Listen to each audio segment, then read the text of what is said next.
ক্রিকেটের জন্ম ইংল্যান্ডে এবং ক্রিকেটের মৃত্যু হচ্ছে বাংলাদেশে।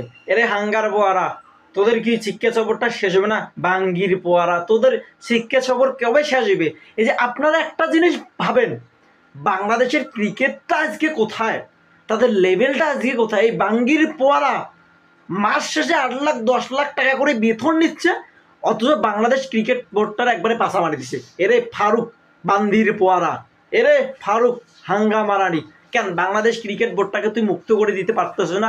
একটা জিনিস দেখেন, 2024 সালে আমরা যখন বিশ্বকাপ খেলার আগে আমাদের প্রস্তুতি ম্যাচ ছিল যুক্তরাষ্ট্রের সাথে, সেখানে আমরা ম্যাচ হারছি।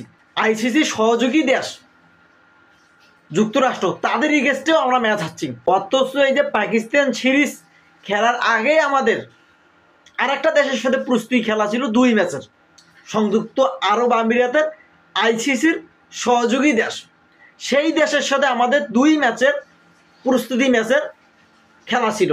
সেখানে প্রথম একটা ম্যাচ 2টা ম্যাচ 1-1 বাংলাদেশ 1 এবং সংযুক্ত আরব আমিরাত 1, এবং গতকালকে ম্যাচ খেলা হয়েছে 3 নম্বর ম্যাচটা, অর্থাৎ একটা ম্যাচ আইসিসির কাছে আবেদন করি 3 ম্যাচের সিরিজ করা হয়েছিল, সেখানে বাংলাদেশ গতকালকের ম্যাচটাও হেরে গেছে। তার মানে কি দাঁড়াইলো, সংযুক্ত আরব আমিরাত সিরিজটা জিতে নিয়েছে, ওই যে পাকিস্তানে যাওয়ার আগে প্রস্তুতি ম্যাচেও আবার হেরে গেল বাংলাদেশ। এরে বাঙ্গির পোয়ারা, তোদের কি লাশ লজ্জা আয়া সয়া কিছু নাই কেন? এরে পাপন কাকা যদি আজকে থাকতো তাহলে তো পাপন কাকা গাইলি শেষ করে দিতাম আমরা, কিন্তু দিন শেষে পাপন কাকা নাই, এখন আছে ফারুক কাকা। এইদিকে বিসিবির টাকা কোটি কোটি টাকা ট্রান্সফার করতেছে তাদের নিজের অ্যাকাউন্টে।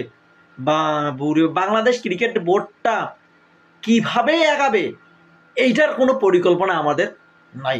আমরা আছি কি জানেন, ওই যে স্পন্সরের টাকাগুলো মারি দিচ্ছি, বা বাংলাদেশ ক্রিকেট বোর্ডটার টাকাগুলো মারি দিচ্ছি। বান্দির পোয়ারা, এই বান্দির পোয়ারার জন্যে বাংলাদেশের সম্মানটুকু শেষ। সংযুক্ত আরব আমিরাতের এগেইনস্টে আমরা হারিয়ে যাই, মানে এইটা মানা যায় না কোনোভাবে। আমরা কালকে রাত জাগিয়ে খেলা দেখলাম, এমবি খরচ, পড়াশোনা নষ্ট, সবগুলো মিলি আমরা হতাশ, মানে আমরা হতাশ। আমি আজকে একটা সকালে ভিডিও দেখলাম, সেখানে শামীম পাটোয়ারি দেখতেছি দর্শকদের ক্ষিপ্ত হয়ে সে দর্শকদের সাথে ঝামেলা করতে চাচ্ছে। এই বাঙ্গির পোয়া লাস্ট 2টা ম্যাচে কতগুলো রান দিছে বাবুরেও।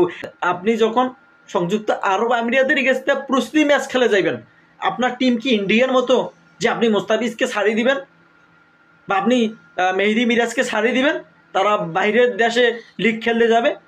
এই প্লেয়ারগুলোকে ছাড়িয়ে দেওয়াটা ভুল হয়েছে। ওই যে যখন আমরা সংযুক্ত আরব আমিরাতের এগেইনস্টে প্রথম ম্যাচটা যখন আমরা জিতলাম, সেই দিনেই মোস্তাফিজ আইপিএলে চলে গেছে। তবে মোস্তাফিজ থাকলে হয়তো সংযুক্ত আরব আমিরাত আমাদের সাথে পাইতো না। এখন ভারতের কিছু দর্শক আমাদের দিকে চোখ রাঙাচ্ছে, এবং আমাদের দিকে চোখ রাঙাচ্ছে, মজাও নিচ্ছে আমাদেরকে দিয়ে। বান্দির পোয়ারা, এই বাঙ্গির পোয়াদের জন্যে বাংলাদেশ ক্রিকেট বোর্ডটার একবারে ধ্বংস হয়ে গেছে। বাঙ্গির পোয়ারা, এই যে ফারুক কাকা, তুই বিসিবি থেকে এখনো পদত্যাগ কর। বাঙ্গির পোয়া, তোর জন্যে বাংলাদেশ ক্রিকেট বোর্ডটা নষ্ট। রিয়াসাত আজিম ভাই যে নিউজগুলো করে, প্রত্যেকটা নিউজে 100% সত্য।